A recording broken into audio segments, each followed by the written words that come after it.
What if we rebuilt the pyramids? But not on Earth, on the moon. No workers, no cranes, just AI robots building in total silence. They'd use moon dust itself, 3D printing solid structures layer by layer.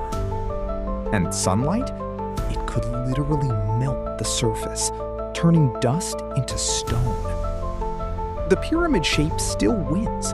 Strong, stable, almost impossible to break.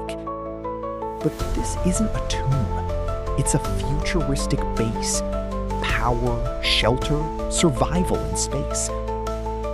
The next pyramids won't be ancient history. They'll be humanity's future.